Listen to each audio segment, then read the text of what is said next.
Hello friends, welcome back to our channel. तो दोस्तों, Godzilla escape the dead zone comic का ये issue number 3 एकदम सिनेमैटिक, इंटेंस और इमोशनली लेयर्ड चैप्टर है, जहां कहानी सिर्फ आगे ही नहीं बढ़ती बल्कि अपनी डेप्थ को और ज्यादा एक्सपोज करती है। यहाँ ये वो स्टेज है जहाँ डेड जोन का असली हॉरर, उसका साइकोलॉजिकल इम्पैक्ट और उसके अंदर छुपे हुए सीक्रेट्स धीरे धीरे सामने आने लगते हैं। यहाँ स्टार्टिंग से ही एक अनसेटलिंग टोन सेट हो जाता है। यहाँ एनवायरनमेंट एक अजीब सी बेचैनी क्रिएट करता है। वहीं फिर ट्विस्टेड ट्रीज ऐसे लगते हैं जैसे वो जिंदा हो। यहाँ ग्लोविंग ऑर्ब्स हवा में मंडरा रहे होते हैं और हर तरफ एक अननेचुरल साइलेंस है जो कभी भी किसी टेरिफाइंग साउंड से ब्रेक हो सकती है। वहीं फिर ये जगह बस डेंजरस नहीं है बल्कि ये हॉस्टाइल है, और फिर ये एक पावरफुल थॉट के साथ इस बात को सीमेंट करता है कि डेड जोन में सर्वाइवल का मतलब सिर्फ बेसिक नीड्स नहीं है, बल्कि यहाँ सबसे रेयर और वैल्यूएबल चीज है ट्रस्ट। और ये लाइन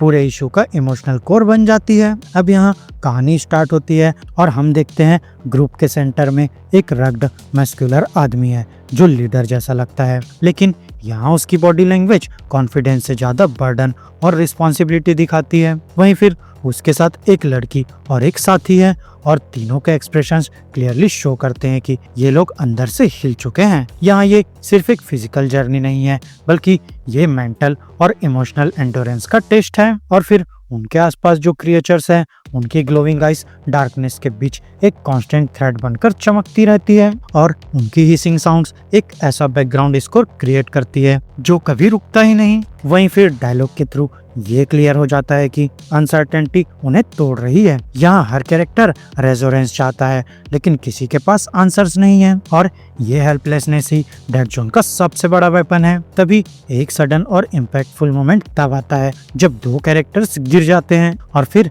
एक डिस्टर्बिंग ट्रांसफॉर्मेशन सीक्वेंस शुरू होता है। यहाँ एक क्लॉड हैंड जो पहले पावरफुल और थ्रेटनिंग लग रहा था धीरे धीरे श्रिंक होने लगता है। और दोस्तों, ये सीन विजुअली जितना शॉकिंग है, सिंबॉलिकली उतना ही पावरफुल भी है। यहाँ ये दिखाता है कि डेड जोन में स्ट्रेंथ भी अनरियलेबल है। यहाँ पावर की कोई गारंटी नहीं है। यहाँ जो स्ट्रॉन्ग है वो भी किसी भी मोमेंट वीक बन सकता है। तभी फिर ग्रीन हेयर्ड लड़का इरिटेट होकर रिएक्ट करता है और फिर उसका फ्रस्ट्रेशन क्लियरली दिखाता है कि वो सिचुएशन को समझ नहीं पा रहा, कंट्रोल तो दूर की बात है। और जब वो एक हेलमेट उठाकर सरकास्टिक टोन में बोलता है कि शायद वो इसे अपने पास रखेगा, तो वो एक लाइट मोमेंट लग सकता है, लेकिन एक्चुअली वो एक डिफेंस मैकेनिज्म है, अंदर के फियर को मास्क करने का एक तरीका। और फिर जैसे जैसे ग्रुप आगे बढ़ता है, टेंशन और एस्केलेट होता है। तभी एक पॉइंट पर एक कैरेक्टर सडनली चिल्लाता है, stop, just shut up a second. यहाँ ये लाइन एक नॉर्मल डायलॉग नहीं लगती बल्कि एक इमोशनल आउटबर्स्ट फील होती है, और ये मोमेंट क्लियरली दिखाता है कि कैरेक्टर्स मेंटली ब्रेकडाउन के एज पर हैं। वहीं फिर दूसरा कैरेक्टर सरकास्टिक रिप्लाई देता है जो ग्रुप के अंदर ऑलरेडी फ्रेजाइल ट्रस्ट को और वीकन करता है। अब यहाँ रेस्क्यू के लिए ग्रेटिट्यूड एक्सप्रेस किया जाता है, लेकिन उसके साथ एक वार्निंग भी अटैच होती है, don't choke at the last minute. और ये लाइन उनकी डेस्परेशन और फियर को परफेक्टली कैप्चर करती है। अब यहाँ सबको पता है कि ये जर्नी एक गलती को भी फॉरगिव नहीं करेगी। तभी फिर एक मेजर टर्निंग पॉइंट आता है जब बॉय और गर्ल अपना बैकग्राउंड रिवील करते हैं, और यहाँ ये रिवील सिर्फ शॉकिंग नहीं है बल्कि डिस्टर्बिंग भी है। यहाँ वो बताते हैं कि वो एक रिलीजियस कल्ट से बिलोंग करते हैं, चर्च ऑफ गॉडजिला। और दोस्तों, ये कोई नॉर्मल बिलीफ सिस्टम नहीं है बल्कि एक एक्सट्रीम आइडियोलॉजी है जहाँ वो अपने आप को चूजन चिल्ड्रन कहते हैं। यहाँ उनका मानना है कि वो किंग ऑफ द मॉन्स्टर्स के साथ रियूनाइट करेंगे और एक कॉस्मिक प्रोफेसी फुलफिल करेंगे। और फिर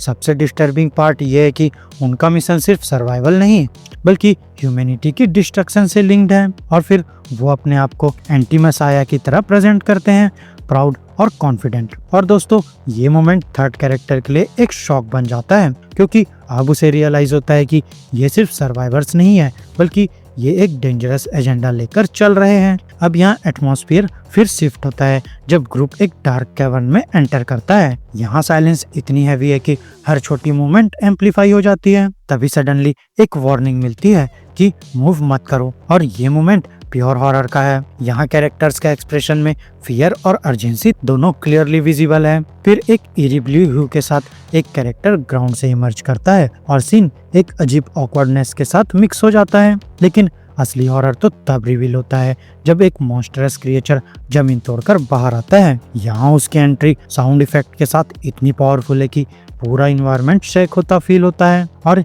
ये एक ऐसा मोमेंट है जहाँ रीडर भी कैरेक्टर्स के साथ शॉक फील करते हैं। अब दोस्तों इसके बाद जो सीक्वेंस आता है वो पूरे कैओस और एड्रेनालिन से भरा हुआ है। यहाँ एक इंसेक्ट लाइक क्रिएचर वॉल तोड़कर बाहर निकलता है और उसका डिजाइन ही इतना टेरिफाइंग है कि उसे देखकर ही पता चल जाता है कि ये फाइट करने लायक नहीं है। अब यहाँ कैरेक्टर्स के बीच आर्ग्यूमेंट होता है, लेकिन जल्दी ही ये रियलाइज हो जाता है कि डिस्कशन का टाइम खत्म हो चुका है। और फिर जब एक कैरेक्टर पूछता है कि क्या वो क्रिएचर को मार सकते हैं, तो आंसर सिंपल और ब्रूटल है, रन। मतलब ये डेड जोन का सबसे इम्पोर्टेंट रूल है कि यहाँ सर्वाइवल का मतलब हीरो बनना नहीं बल्कि जिंदा बचना है। अब सिचुएशन और क्रिटिकल तब हो जाती है जब एक कैरेक्टर से एक्सपेक्ट किया जाता है कि वो अपनी ट्रांसफॉर्मेशन पावर यूज करे और बिग हो जाए, लेकिन जब वो रिवील करता है कि उसका अपनी पावर्स पर कंट्रोल नहीं है, तो एकदम से होपलेसनेस का वेव आ जाता है और ये रियलाइजेशन सिचुएशन को और डेंजरस बना देता है। फिर भी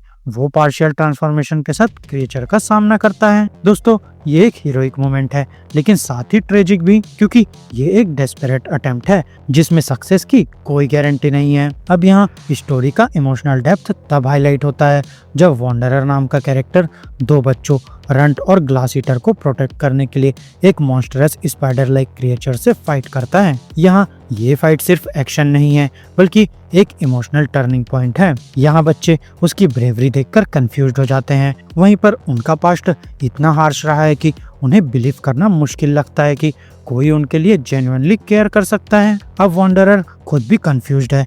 यहाँ उसको समझ नहीं आता कि उसके अंदर ये प्रोटेक्टिव इंस्टिंक्ट कहाँ से आई, लेकिन उस मोमेंट में उसे लगता है कि उन्हें बचाना सही है, और ये इंटरनल कॉन्फ्लिक्ट उसे एक रिलेटेबल और ह्यूमन कैरेक्टर बना देता है। अब जैसे जैसे स्टोरी आगे बढ़ती है, डेड जोन का साइकोलॉजिकल इम्पैक्ट और क्लियर होने लगता है। तभी एक सीन में ग्रीन हेयर्ड कैरेक्टर पिंक गू में फंस जाता है और उसका स्ट्रगल ग्रोटेस्क और पेनफुल लगता है। तभी यहाँ हिंट किया जाता है कि ट्विंस के साथ उसके अंदर पुराने इमोशंस वापस आ रहे हैं। और दोस्तों ये एक इम्पोर्टेंट डिटेल है कि यहाँ डेड जोन सिर्फ बॉडी को म्यूटेट नहीं करता बल्कि वो इमोशंस को भी रिवाइव करता है। अब कुछ सीन्स में स्टोरी एक फिलोसॉफिकल डायरेक्शन ले लेती है। यहाँ एक ह्यूमन कैरेक्टर एक मल्टी आइड क्रिएचर के साथ काम इंटरेक्शन करता है जैसे वो उसे समझता हो, और ये मोमेंट एक्सेप्टेंस और आइडेंटिटी के थीम को एक्सप्लोर करता है। लेकिन फिर इंस्टेंटली टोन शिफ्ट होता है जब एक टेंटिकल्ड क्रिएचर किसी को इंगल्फ कर लेता है, और ये सडन शिफ्ट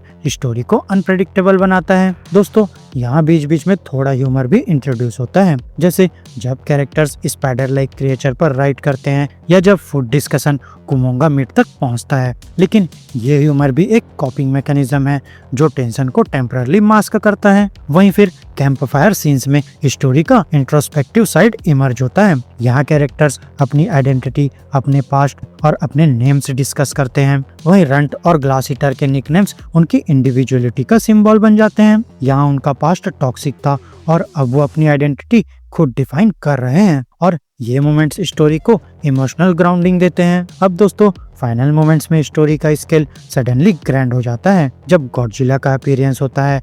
यहाँ उसके ग्लोइंग स्पाइन्स और हर स्टेप के साथ आने वाला साउंड एक डिवाइन प्रेजेंस क्रिएट करता है। यहाँ कैरेक्टर्स उसे एक गॉड के रूप में देखते हैं, लेकिन डिस्कशन एक इम्पोर्टेंट क्वेश्चन रेज करता है, क्या गॉडजिला सच में डिवाइन है या ये सिर्फ ह्यूमन परसेप्शन का रिजल्ट है। और फिर एंड तक आते आते ये क्लियर हो जाता है कि डेड जोन सिर्फ एक जगह नहीं है बल्कि ये एक कॉन्सेप्ट है जहाँ सर्वाइवल, ट्रस्ट, आइडेंटिटी और बिलीफ एक दूसरे से कोलाइड करते हैं। यहाँ कैरेक्टर्स सिर्फ मॉन्स्टर से नहीं बल्कि अपने अंदर के फियर्स और कॉन्ट्रडिक्शन से भी लड़ रहे हैं। और जब स्टोरी टू बी कंटिन्यूड पर एंड होती है तो एक चीज यहाँ पक्की हो जाती है कि ये जर्नी अभी और भी ज्यादा इंटेंस होने वाली है। तो फ्रेंड्स मेरी इस वीडियो में बस इतना ही।